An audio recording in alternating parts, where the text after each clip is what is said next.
They are not going to put a mast in the middle of nowhere. They will put masts along the tarmac road.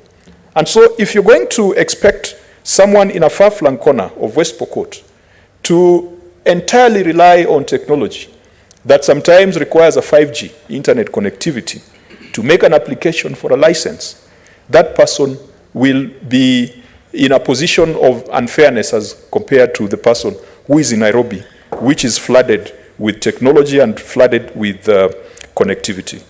Mr. Speaker, as I conclude, I want to encourage our county assemblies to take very seriously their mandate when it comes to approval of budgets and approval of revenue-raising measures in counties. Mr. Speaker, there are those who think that the Senate interferes with the mandate of county assemblies.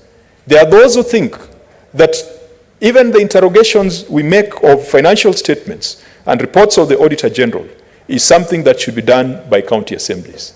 Mr. Speaker, this Senate, from its inception, has drawn the line very clearly. In fact, when I see people going to court to ask where primary oversight ends and secondary oversight begins, I usually think that those are lazy people who have not taken time to appreciate the position the Senate has taken. Primary oversight is around approval of appointees to run county governments. That is a pure mandate of county assemblies that the Senate never encroaches on.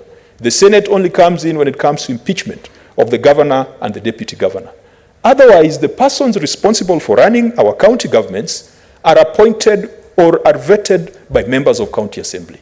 That is primary oversight.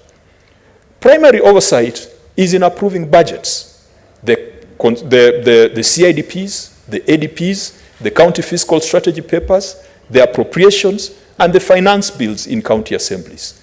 That is a pure function of county assemblies that Senate never ever gets involved in. Once Senate divides and allocates revenue, we leave it to the county assembly to ensure that the plans that have been generated by governors are plans that are in line with the expectations of the public. When it comes to raising on-source revenue, again, the decisions on what to tax, whether to tax dogs or cats or chicken, or to put a tax if you cut down a tree, that decision is entirely in the hands of the county executive and the county assembly.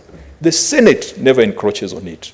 Mr. Speaker, I want to encourage county assemblies to be confident and to be bold, because the same laws that we use here in Nairobi are the same laws that are available to them. The same powers that we have. The other day, Mr. Speaker, the State House Comptroller appeared before the Public Accounts Committee, and people were wondering, how can the State House Comptroller come to Parliament to talk about NMS? The